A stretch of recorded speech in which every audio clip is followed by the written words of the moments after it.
Hoje nós vamos falar de um tema que todo cristão enfrenta. Você se perguntou, ou você sabe, o que seriam os dardos inflamados do maligno? O apóstolo Paulo usa essa linguagem quando ele escreve aos Efésios, lembra? Quando ele fala, olha, levantem o escudo da fé, com o qual vocês poderão apagar os dardos inflamados do maligno. O que seriam esses dardos inflamados do maligno? Hoje nós vamos ver na prática o maligno lançando seus dardos para tentar destruir a fé de um homem de Deus. Será que você já foi alvo dos ataques de dardos inflamados do maligno? Em algum momento o inimigo da sua alma já tentou minar ou destruir a sua fé? Se você está aqui essa manhã e já enfrentou momentos de crise, momentos de dificuldades onde o inimigo lançou dardos inflamados para tentar te desviar, te afastar da fé, quero me dirigir a você, para que juntos nós possamos ver um homem que foi atacado com esses dardos inflamados. E o que esse homem fez para então conseguir resistir contra essa grande tribulação? Convido você a abrir a palavra de Deus, capítulo 18 de 2 Reis. Nós vamos falar sobre o rei Ezequias, um dos ótimos reis de Judá. 2 Reis, capítulo 18.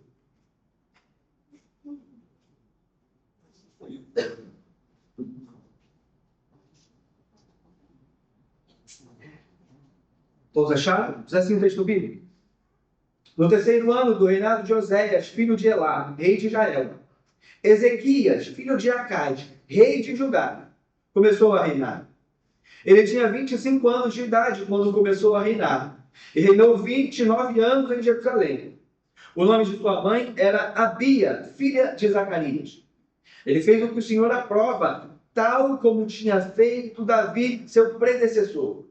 Removeu os altares idólatras, quebrou as colunas sagradas e derrubou os postes sagrados. Despedaçou a serpente de bronze que Moisés havia feito, pois até aquela época os israelitas lhe queimavam incenso. Era chamada Neustã. Ezequias confiava no Senhor, o Deus de Israel. Nunca houve ninguém como ele entre todos os reis de Judá, nem antes, nem depois dele. Ele se apegou ao Senhor e não deixou de segui-lo. Obedeceu aos mandamentos que o Senhor tinha dado a Moisés. E o Senhor estava com ele. Era bem sucedido em tudo que fazia. Rebelou-se contra o rei da Síria e deixou de submeter-se a ele. Desde as torres das sentinelas até a cidade fortificada, ele derrotou os filisteus até Gaza e o seu território. Vamos a Deus mais uma vez em oração? Pai amado, que a Tua palavra nessa manhã possa fortalecer os nossos corações. Se existe algum aqui, ó Pai, que tem sido atormentado pelos dardos inflamados do maligno, eu oro que o Teu Espírito possa aplicar as verdades desse texto ao nosso coração, Senhor, para que todos saiamos daqui fortalecidos pelo poder da Tua palavra. Nos abençoe essa manhã, é o que eu peço a Ti, ó Deus, em Cristo Jesus. Amém. Meus irmãos, como a gente pôde ver aqui no início desse texto, Ezequias é chamado como um bom rei, um homem que fez coisas notáveis diante de Deus.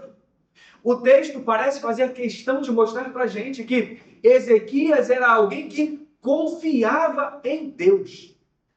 Quando nós olhamos para os versos de número 1 a verso 8, a gente vê as coisas notáveis, as coisas boas que Ezequias fez. Ele andou como Davi, seu predecessor, removeu altares idólatras, quebrou colunas sagradas, derrubou postes sagrados, despedaçou a serpente que, há muito tempo vinha sendo um objeto de idolatria para o povo. Ou seja, Ezequias inicia a sua carreira, inicia o seu reinado como um rei que afasta o povo da idolatria. Se você lembra como a série tem seguido até aqui, você pode lembrar e perceber que os outros reis, ainda que fossem bons reis, falhavam nisso. Eles não destruíam os lugares altos, eles não acabavam com a idolatria. Eram bons homens, eram bons reis, mas permitiam que a idolatria continuasse no meio do povo. Ezequias não. Ele está tirando a idolatria do meio do povo, ele está destruindo os lugares de idolatria, mas não apenas isso. Segunda Crônicas, que é um outro relato desse mesmo texto, dessa mesma história, vai nos dizer que no primeiro ano do reinado, no primeiro mês, Ezequias começa a restaurar o culto a Deus. Ele é um homem que não se preocupa apenas em tirar a idolatria do meio do povo, mas ele começa a trazer novamente o culto a Deus. Se a gente olhar lá para a Segunda Crônicas, a gente vai perceber que lá o autor faz questão de mostrar que ele restaura o culto a Deus, ele trabalha na organização do culto a Deus, ele faz coisas como fazer com que os levitas e os sacerdotes voltem a se purificar, voltem a cultuar a Deus da forma correta. A Páscoa vai ser novamente celebrada do jeito correto, do jeito certo, do jeito que Deus deseja. Ezequias é um rei que é fiel a Deus. O texto, mais uma vez, diz para a gente que Ezequias confiava no Senhor, o Deus de Israel. E isso aqui precisa estar gravado nessa manhã em nossas mentes. Essa palavra, confiava, confiar, isso vai aparecer diversas vezes ao longo do texto que a gente vai ler. Por quê? Porque é nesse ponto que reside o ponto principal do nosso texto essa manhã. É a confiança que Ezequias tinha em Deus, a sua fidelidade que ele tinha a Deus, que vai ser colocada aqui em prova nessa manhã. Ezequias confiava no Senhor. E por confiar no Senhor, o texto diz para a gente que ele se rebela contra o rei da Síria. O rei da Síria, que já havia tomado o reino do norte, já tinha levado cativo os moradores do reino do norte, agora ele se volta contra o reino do sul. E Ezequias estava ali sob forte pressão, Ezequias estava ali sob uma grande dificuldade, e o texto diz que Ezequias se volta contra o rei da Síria. Ou seja, ele se rebela, ele não se rende. Talvez por ser um homem corajoso, um homem cheio de fé, ele decide, não, eu não vou me submeter ao rei da Síria. Não, eu não vou me sujeitar a esse homem, eu vou lutar contra ele, eu vou resistir aos ataques dele. Só que a gente vai ver que esse homem, que era um bom rei, que era um rei fiel, vai enfrentar um momento de adversidade. Por quê? Olha comigo, versículo de número 13.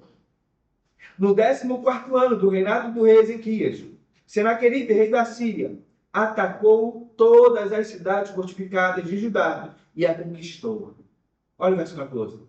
Então Ezequias, rei de Judá, enviou essa mensagem ao rei da Síria em Laquis. Cometi um erro.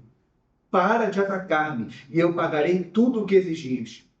O rei da Síria cobrou de Ezequias, rei de Judá, 10,5 toneladas de prata e 1.050 quilos de ouro. Assim Ezequias lhes deu toda a prata que se encontrou no templo e na tesouraria do palácio real.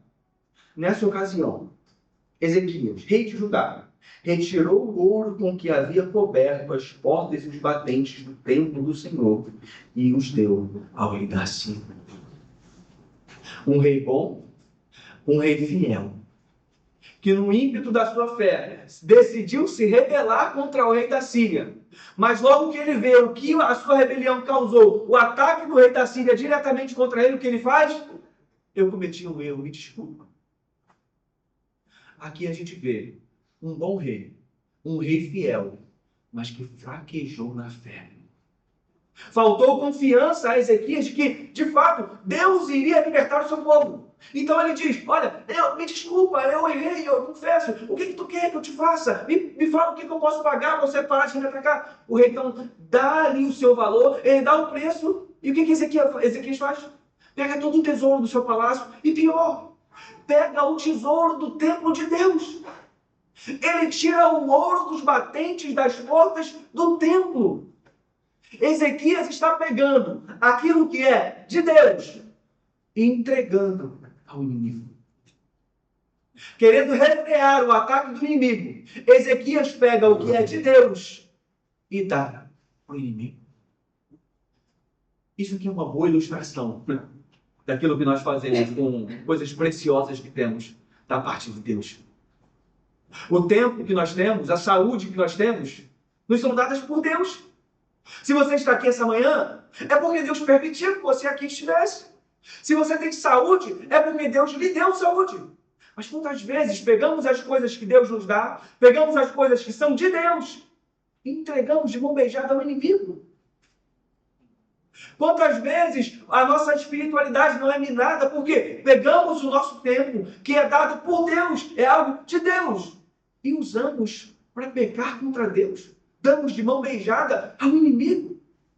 Ezequias está pegando aquilo que é de Deus e dando ao inimigo. Será que existe alguma forma que você tem feito isso? Será que de alguma maneira você tem pegado as coisas de Deus e entregado nas mãos do inimigo? Por que Ezequias faz isso? Porque ele percebe que o rei assírio tem um exército enorme. O poder do rei da Síria é grande, é a maior potência militar desse tempo. Então, quando ele percebe que atraiu a ira desse homem contra si, ele fala: me desculpa, eu errei, toma aqui o ouro, a prata do templo de Deus, tome os nossos tesouros. Só que essa decisão apressada, essa decisão sem fé, sem confiança em Deus, não vai ajudar o povo de Judá a se livrar do rei da Síria. Porque a gente vê que o inimigo não vai se contentar em pegar apenas a prata, o ouro, os tesouros. Ele quer algo além. Ele quer capturar o povo de Judá. Ele quer conquistar o povo de Deus. E como que ele vai fazer isso? Versículo 17. De Laquis, o rei da Síria enviou ao rei Ezequias em Jerusalém seu general, seu oficial principal e seu comandante de campo com um grande exército. Eles subiram a Jerusalém e pararam no aqueduto do açude superior, na estrada que leva ao campo do lavandeiro. Eles chamaram pelo rei, e o administrador do palácio, Eliaquim, filho de Ilquias, o secretário Sebna e o arquivista real Joá, filho de Asaf, foram ao seu encontro. Olha agora a mensagem que o rei Senaqueribe enviou por meio dos seus comandantes, por meio dos seus oficiais. Presta atenção nas palavras que vão mais aparecer, ou na palavra que mais vai aparecer nesse texto. Olha isso, verso 19. O comandante de campo lhes disse: digam isso a Ezequias. Assim diz o grande rei, o rei da Síria. Em quem você baseia a sua confiança? Você pensa que meras palavras já são estratégia e poderiam militar? Em quem você está confiando para se rebelar contra mim? Você está confiando no Egito, aquele caniço quebrado que espeta a mão e perfura a mão do homem que nele se agarra, se apoia? Assim o faraó, rei do Egito, retribui a quem confia nele.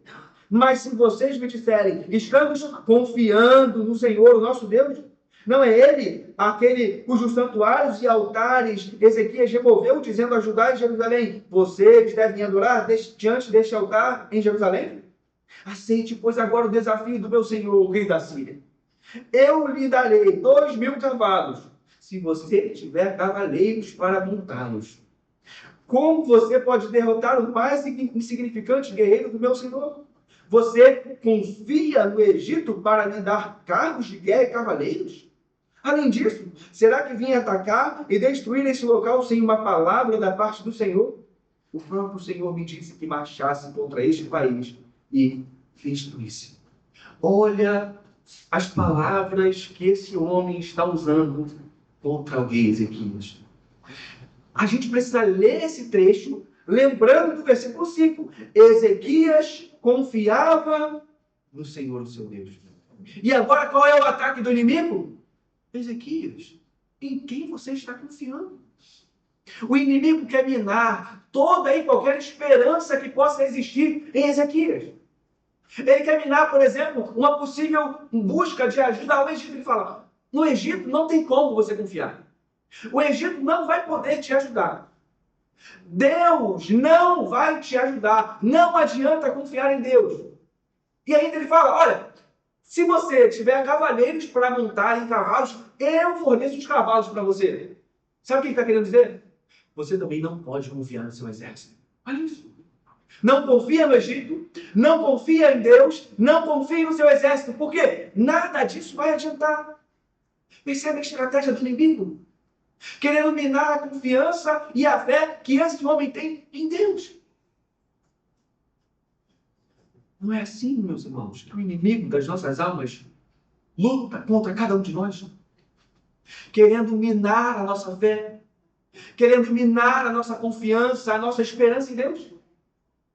Não são esses os dados inflamados que o maligno lança contra as nossas mentes quando estamos em situações difíceis.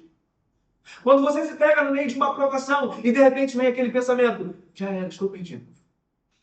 Quando você se depara diante de alguma tribulação e vem aquele pensamento: Deus não vai resolver nada.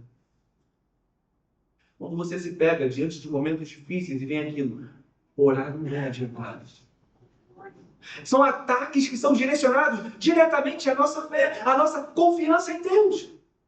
É assim que o inimigo das nossas almas age, querendo tirar toda e qualquer confiança que possamos depositar em Deus. Ele quer deixar Ezequias completamente sem esperança. E mais, o ataque aqui não é um ataque meramente físico. O maior ataque que Ezequias tem que lidar é o ataque da sua fé. E, na verdade, as maiores batalhas que nós travaremos aqui são batalhas para mantermos a confiança em Deus, mesmo diante da mais severa dificuldade. Coloque-se no lugar de Ezequias. Um exército muito mais poderoso do que você, do que o seu, está te cercando, está te ameaçando e dizendo que vai conquistar você e que não há nada que você possa fazer. O que você faria? Como você lidaria com isso? Ezequias parece ter demonstrado que ele mantinha a sua confiança em Deus. E tem uma coisa muito interessante nesse texto. Abra comigo. Lá em 2 Crônicas, capítulo de número 32. Olha isso. Olha o que Ezequias fez.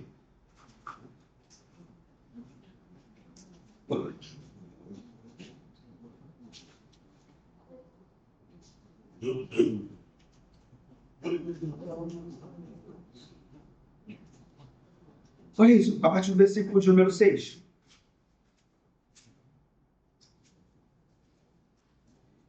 Ezequias nomeou sobre o povo oficiais militares e os reuniu na praça, junto à porta da cidade, animando-os com estas palavras: sejam fortes e corajosos, não tenham medo nem desanimem por causa do rei da Síria e do seu enorme exército, pois conosco está um poder maior do que o que está com ele. Com ele está somente o poder humano, mas conosco está o Senhor, o nosso Deus, para nos ajudar e para travar nossas batalhas. E o povo ganhou confiança com o que disse Ezequias. Sabe o que eu percebo aqui? Fora das muralhas, tem um homem atacando a fé, desencorajando o povo. Mas dentro das muralhas, tem alguém fortalecendo a fé, animando o povo. E isso é muito interessante. Aqui a gente começa a perceber o que devemos fazer quando a nossa fé é atacada. A gente vai ver mais à frente no texto que Ezequias vai entrar no templo do Senhor. E ali ele vai começar a lutar para manter a sua fé em Deus. Fora das muralhas, temos tribulação. Fora das muralhas, desânimo. Fora das muralhas, ataque à fé. Mas aqui dentro das muralhas, precisa ter encorajamento. Precisa ter fortalecimento. Meus irmãos, é uma importância vital que estejamos presentes dentro das muralhas, no culto a Deus. Por quê? Lá fora tem desânimo, lá fora tem ataque à fé, mas é aqui que encontramos o encorajamento para continuar lutando. Ezequias, dentro das muralhas, está fortalecendo os seus. E é no culto a Deus, dentro dessas muralhas, que nós somos fortalecidos e encorajados a continuar caminhando. Por que, então, deixar de vir ao lugar de encorajamento? Por que, então, não valorizar o lugar onde a sua fé é fortalecida, onde ânimo é trazido ao seu coração? Aquele que tem a fé sendo atacada não pode deixar de vir aos cultos. Porque é por meio da palavra que você vai encontrar ânimo para continuar a lutar, para continuar a caminhar. Aprenda com Ezequias. Enquanto tem alguém desencorajando do lado de fora, enquanto tem alguém atacando a fé do lado de fora, desanimando do lado de fora, tem alguém do lado de dentro fortalecendo, tem alguém do lado de dentro encorajando, tem alguém do lado de dentro animando. Não deixe de vir aos cultos. Permaneça firme, fiel. Mas olha o que o texto vai dizer para a gente, versículo de número 23. Na verdade, 26. Ele aqui, filho de Ilquias, Sebna e Joá disseram ao comandante do campo: por favor, fala com teus servos em aramaico, porque entendemos essa língua. Não fales em hebraico, pois assim o povo que está sobre os muros compreenderá. O comandante, porém, respondeu: será que meu senhor enviou-me para dizer essas coisas somente para o seu senhor e para você, e não para os que estão sentados no muro, que como vocês terão que comer as próprias fezes e beber a própria urina? Então o comandante levantou-se e gritou em hebraico: ouçam a palavra do grande rei, o rei da Síria. Assim diz o rei: não deixem que Ezequias os engane. Ele não poderá livrá-los de minhas mãos. Não deixem Ezequias convencê-los a confiar no Senhor. Quando diz: com certeza o Senhor nos livrará, essa cidade não será entregue nas mãos do rei da Síria. Não deem ouvidos a Ezequias. Assim diz o rei da Síria: façam paz comigo e rendam-se. Então cada um de vocês comerá de sua própria videira e de sua própria figueira, e beberá a água de sua própria cisterna, até que eu venha e os leve para uma terra igual a de vocês, terra de cereais, de vinho, terra de pão e de vinhas, terra de oliveiras e de mel. Escolham a vida e não a morte. Não deem ouvidos a Ezequias, pois ele os está iludindo quando diz: o Senhor nos livrará. Olha a oferta do rei da Síria. Olha a oferta desse homem. Olha, gente. Eles estão falando para eu não falar para vocês. Eles estão falando para eu mudar a língua para vocês não entenderem mais. Olha, é melhor vocês abandonarem o barco. Não ouçam aquilo que Ezequias está falando. Não ouçam o encorajador. Não ouçam o encorajamento. Não. É melhor vocês abandonarem o barco agora. Então vocês terão comida, bebida. Depois vocês irão para uma terra muito boa e agradável, igual a de vocês. É óbvio que isso aqui é mentira. Mas é exatamente assim que o tentador age. Com promessas de facilidade. Por que ficar dentro das muralhas com restrição de alimento, restrição de água, quando você pode simplesmente abandonar o barco e sair? Quando vocês podem simplesmente se render, e então vocês terão comida, bebida, terras boas e agradáveis. Por que continuar resistindo? É o caminho da facilidade. E não é esse o caminho que o tentador frequentemente nos oferece também? Por que trabalhar honestamente se você pode passar a perna em alguém e se dar bem? Por que fazer o seu trabalho de forma honesta se você pode pegar um atestado, forjar um atestado e faltar no trabalho? As facilidades que são colocadas em contraponto com as dificuldades de se manter fiel a Deus. Quais são as facilidades que o inimigo tem oferecido a você no seu momento de desespero? São nos momentos de desespero. São nos momentos em que não enxergamos nenhuma saída, nenhuma solução. O povo viu, no Egito não dá para confiar. Em Deus, ele está dizendo, vocês também não podem confiar. No exército não dá para confiar. Está muito difícil. Então, olha aqui a facilidade. Será que você já se encontrou diante de facilidades oferecidas pelo inimigo, mas que são completamente contrárias a Deus? Ele está oferecendo, olha, abandonem a terra prometida. Saiam da terra que Deus jurou dar a vocês. Saiam deste lugar. Eu vou levar vocês para uma terra melhor. Não é essa a oferta do inimigo para as nossas almas? Um lugar melhor, mais tranquilo, sem dificuldades. Quantos de nós já não temos cedido às facilidades oferecidas pelo inimigo? Quantos de nós, diante de adversidades e dificuldades, não temos cedido às ofertas que o inimigo das nossas almas tem nos feito? O texto vai dizer para a gente que ele continua dizendo, versículo 33, será que o Deus de alguma nação conseguiu livrar sua terra das mãos do rei da Síria? Onde estão os deuses de Amate e de Arpade? Onde estão os deuses de Sefarvaim, de Rena e de Iva? Acaso livraram Samaria das minhas mãos? Qual dentre todos os deuses dessas nações conseguiu livrar a sua terra do meu poder? Então, como o Senhor poderá livrar Jerusalém das minhas mãos? Mas o povo permaneceu calado, nada disse em resposta, pois o rei tinha ordenado, não lhe respondam. Então, esses homens ouvem mais esse ataque. Agora o ataque é direto contra Deus. Nem Deus pode livrar-nos. O que fazer numa situação como essa? Como agir? Quando você está completamente cercado por inimigos mais poderosos que você. Quando a sua fé está sob ataque.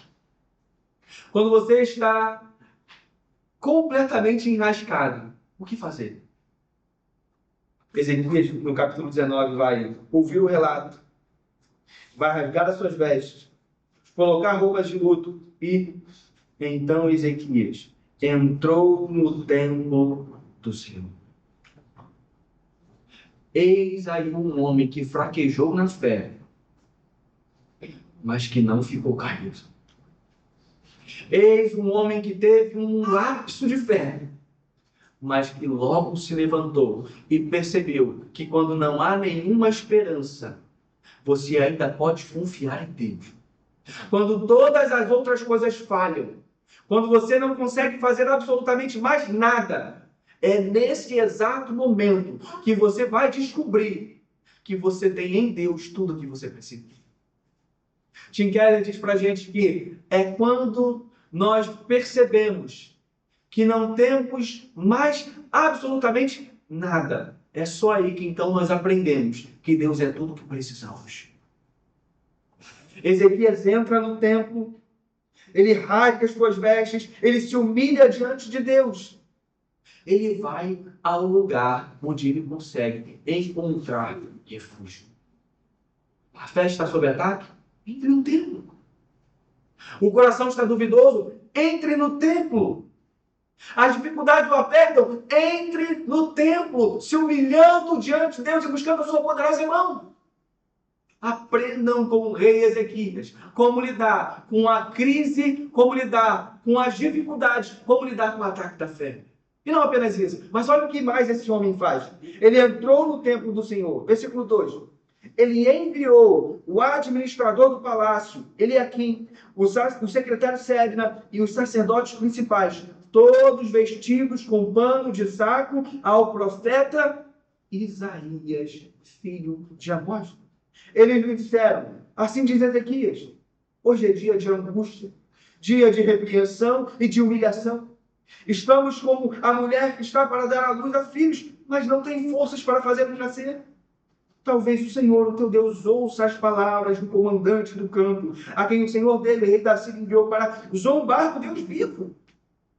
E que o Senhor, o teu Deus, o repreenda pelas palavras que ouviu. Portanto, suplica a Deus pelo remanescente que ainda sobrevive. Ezequias entra no templo. Mas além de entrar no templo, ele envia homens a alguém que também pode ajudá-lo. Ezequias envia homens para buscar ajuda com o profeta Isaías. E isso aqui é muito importante para você que está sob ataque. A fé daquele que está cambaleando precisa do auxílio de Deus, mas também precisa do auxílio do próximo. É importantíssimo buscar aqueles que estão firmes na fé quando você não está. É importantíssimo buscar aqueles que estão firmes com Deus quando a sua fé está sob ataque. Quando você começa, talvez, a duvidar, quando você, talvez, começa a ter um tipo de incredulidade no coração, quando os dados inflamados começam a entrar, busque um profeta, busque alguém que está caminhando com Deus, busque alguém que também pode te ajudar nessa caminhada. Ele está falando, olha, Isaías, será que ele está enviando coisas, está falando coisas terríveis contra Deus? Me ajude em oração, me fortalece, me ajude, clame ao teu Deus, para que Deus possa ouvir o que esse homem ímpio está falando. Tem alguém aqui essa manhã enfrentando dificuldades com a fé? Tem alguém aqui essa manhã pensando talvez em desistir, talvez em abandonar, pular o barco? Busque um profeta. Busque um homem que está firme com Deus. Busque alguém que ama a Deus. Converse com ele, se aconselhe com ele, fale com ele, abra o seu coração, ponha as suas amarguras, ponha as tristezas, ponha o desespero, tudo isso para fora. Busque alguém de Deus para te fortalecer também. É isso que Ezequias está fazendo. Ezequias vai ao lugar certo. Ele faz a coisa certa, que é orar, e ele busca ajuda com a pessoa certa, um homem de Deus. É assim que se vence a batalha da fé. É assim que se derrota o inimigo que atormenta a sua alma. O texto vai dizer que Isaías vai dizer para eles assim: digam a seu Senhor que assim diz o Senhor. Isso está em contraste com assim diz o rei da Síria. Agora Isaías diz, assim diz o Senhor. Não tenha medo das palavras que você ouviu, das blasfêmias que os servos do rei da Síria lançaram contra você, contra mim. Ouça, eu farei tomar a decisão de retornar ao seu próprio país, quando ele ouvir certa notícia. E lá o farei morrer à espada. A palavra do profeta é, Ezequias, não se preocupe, isso vai acabar, isso vai passar. Ele não vai conseguir derrotar o povo judaico. Aqui parece que, nesse meio tempo, Ezequias tem um respiro, tem um alívio. Só que esse alívio parece durar pouco, porque, novamente, o rei da Síria vai enviar seu comandante com mais palavras. Olha o que ele diz, versículo 6. Quando o comandante de campo soube que o rei da Síria havia partido de Laquis, retirou-se e encontrou o rei lutando contra Libna. Olha agora. Ora, será que Libna fora informado que Tiraca, rei etíope do Egito, estava vindo lutar contra ele, de modo que mandou novamente mensageiros a Ezequias com este recado: digam a Ezequias, rei de Judá, não deixe que o Deus no qual você confia, o engane, quando diz, Jerusalém não cairá nas mãos do rei da Síria. Com certeza você ouviu o que os reis da Síria têm feito a todas as nações, como as destruíram por completo, e você haveria de livrar-se? Acaso os deuses das nações que foram destruídas por meus antepassados as livraram?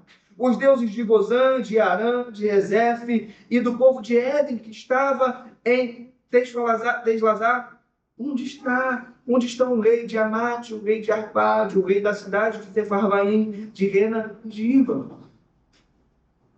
Perceba aqui agora, o ataque de Senaqueribe não é apenas dirigido contra Ezequias, mas se intensificou, sendo dirigido contra o próprio Deus. Olha as palavras que esse homem está dizendo. Não deixe que o Deus em quem você confia os engane. Não deixe que o Deus que não pode mentir, engane vocês. Quem disse isso? O rei da Síria. Olha que contradição. Mas, na verdade, não é essa a tentação desde o Éden. Lembra da antiga serpente dizendo a Adão e Eva: certamente não morrerão. Em outras palavras, não deixa Deus enganar vocês. É exatamente o que está acontecendo aqui. Não deixe Deus enganar vocês. Essa é a artimanha que o tentador vai usar contra cada um de nós em determinados momentos de nossas vidas. Confiar que Deus vai sustentar você em meio às dificuldades, não deixe Deus te enganar. Confiar que Deus vai suprir as suas necessidades materiais, espirituais, físicas, emocionais, não deixe Deus te enganar. Confiar que Deus pode te livrar da depressão, não deixe Deus te enganar. Confiar que Deus pode te fortalecer e te tornar um crente melhor, um homem melhor, um pai melhor, um filho melhor, não deixe Deus te enganar. Não são essas as tentações, não são esses os dardos inflamados lançados contra as nossas almas. O rei da Síria está dizendo, não deixe Deus te enganar. O que Ezequias faz? Ele vai fazer uma das mais belas orações da Escritura. Ele vai novamente receber essa carta das mãos dos mensageiros, vai ler. Então, novamente, o verso 14 vai dizer, então subiu ao templo do Senhor, estendeu a carta perante o Senhor. E então Ezequias orou ao Senhor, dizendo, Senhor, Deus de Israel, que reinas em teu trono entre os querubins, só tu és Deus sobre todos os gêneros da terra. Tu criaste os céus e a terra. Olha agora, dá ouvido, Senhor, e vê. Ouve as palavras que Senaqueribe enviou para insultar o Deus vivo. É verdade, Senhor, que os reis assírios fizeram todas essas nações e seus territórios no deserto. Atiraram os deuses delas no fogo e os destruíram, pois não eram deuses, eram apenas madeira, pedra moldada por mãos humanas. Agora, Senhor, nosso Deus, salva-nos das mãos dele, para que todos os gêneros da terra saibam que só tu, Senhor, és Deus. Olha que oração belíssima. Senhor, esse homem está dizendo que o Senhor não pode, que o Senhor não vai nos ajudar, que o Senhor não vai nos salvar. Ele está dizendo que o Senhor é igual aos outros deuses que não são Deus. Senaqueribe precisa aprender que o Deus desse povo, que o Deus de Judá, que o Deus de Ezequias, não é como os outros deuses. Ele é o Deus vivo. Isso é um contraste com aqueles deuses de madeira, de pedra, que não têm vida, são mortos. Por isso que ele fala, Senhor, tu és um Deus vivo. Olha, atenta, vê o que esse homem está fazendo. Então age, Senhor, nos livra. É a oração desse homem que busca o favor de Deus no momento de adversidade, no momento da crise. E perceba, a oração dele aqui não é uma oração dizendo, Senhor, olha para a nossa fidelidade. Senhor, olha quão bonzinhos nós somos. Senhor, olha para a tua glória. A oração de Ezequias está mais focada na glória de Deus do que em si mesmo. Senhor, é o teu nome que está sendo blasfemado. Mostra para eles que tu não é como os outros deuses, que o Senhor é o verdadeiro Deus, que só o Senhor é Deus. É a oração de Ezequias. E é uma oração que vai ser respondida da parte de Deus. Isaías, filho de Amós, envia a mensagem a Ezequias dizendo, assim diz o Senhor, Deus de Israel, ouvi a sua oração acerca daquele rei da Síria. E esta é a palavra que o Senhor falou contra ele. Isaías vai agora nos dar um relato, uma orientação em forma de poema, para mostrar como Deus vai libertar o seu povo. O versículo 34 finaliza dizendo, eu defenderei e a salvarei por amor de mim mesmo e do meu servo Davi. Isaías traz a notícia de que Deus vai defender Jerusalém, o seu povo, por amor a ele mesmo e por amor à promessa que ele tinha feito a Davi. Ainda que o tentador tente, ainda que ele ataque, sempre que um crente dobrar os seus joelhos em busca de Deus, tem refúgio, tem socorro, tem auxílio. Alguém aqui nessa manhã sobre ataque? Alguém aqui nessa manhã vivendo momentos de tribulação? Momentos onde pensamentos de desistir vêm à mente? Entre no templo, ore a Deus, e busque a ajuda de uns sábios, porque há um Deus vivo nos céus, que é capaz de socorrer todo aquele que nele se refugia, todo aquele que busca encontrar esperança nele. E o texto vai dizer, versículo 35, que naquela noite, o anjo do Senhor saiu e matou 185 mil homens do acampamento assírio. Quando o povo se levantou, na manhã seguinte, o lugar estava repleto de cadáveres. Então, será que Nínive, rei da Síria, desmontou o acampamento e foi embora? Voltou para Nínive e lá ficou. Certo dia, enquanto ele estava adorando no templo do seu Deus Nisroque, seus filhos Adrameleque e Sarezer mataram uma espada e fugiram para a terra de Ararat. Seu filho, Esaradom, foi o seu sucessor. Eu não tinha preparado isso. Me veio à mente nesse exato momento. Versículo 35. Naquela noite, o anjo do Senhor saiu e matou 185 mil homens do acampamento assírio. Quando o povo se levantou na manhã seguinte, o lugar estava repleto de cadáveres. De noite, tribulação. De noite, cercados por inimigos. De noite, a fé sob ataque. Mas de manhã, a esperança voltou a brilhar. Mas de manhã, a mão de Deus foi vista poderosamente. Existe um Deus que trabalha enquanto você dorme. Existe um Deus que age quando você não está vendo. Existe um Deus que te livra até mesmo quando você está dormindo, que te fortalece, que te encoraja, que te anima até mesmo quando você está dormindo. Isso é fascinante. O poder de Deus não depende da nossa força. Durmam e deixe Deus agir.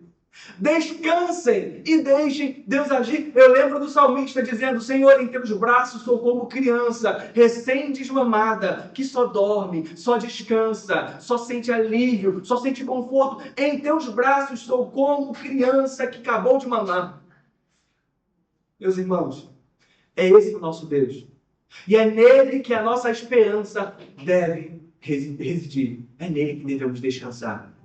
Eu convido vocês a orar comigo nessa manhã, pedindo a Deus por esse auxílio, por esse consolo. Pai amado, querido, obrigado pela tua palavra, Senhor. Obrigado porque o Senhor, ó Deus, somente o Senhor é Deus. Obrigado porque, ainda que estejamos atravessando momentos difíceis, ainda que estejamos sob ataque, ó Deus, em qualquer área que seja de nossas vidas, existe um Deus no céu que não dorme. Existe um Deus no céu que não descansa. Existe um Deus no céu que age em favor daqueles que o amam. Por isso, ó Deus, cuida de cada um de nós essa manhã. Cuida desse irmão, ó Deus, que tem sido balançado pelos dardos inflamados do maligno, Senhor. Cuida dessa irmã que já não acredita mais, ó Deus, que Tu pode agir na vida do marido, dos filhos, dos parentes. Cuida dessa pessoa, ó Deus, que já não consegue mais crer que o Senhor é poderoso para salvar aquele que está perdido. Cuida dessa pessoa, ó Deus, que já não consegue mais crer que o Senhor pode resolver essa situação difícil que tem se aparecido na vida dela, ó Deus. Renova a fé, renova a esperança, renova a confiança, ó Deus. E que de alguma forma possamos testemunhar que somente o Senhor é Deus. E que Tu és poderoso para fazer, ó Deus, mais daquilo que pensamos ou imaginamos. Amém. Ouça a nossa oração nessa manhã. É pela fé, ó Deus. Não por nossos méritos. É pela confiança naquilo que Jesus fez, ó Deus, que nós oramos a Ti, certos de que, se oramos de acordo com a Tua vontade, o Senhor nos ouve. Que se o Senhor nos ouve, temos aquilo que te pedimos, ó Deus. Ouça-nos nesta manhã. Em Cristo Jesus é o progresso ativo. Amém. Amém, meus irmãos. Deus abençoe.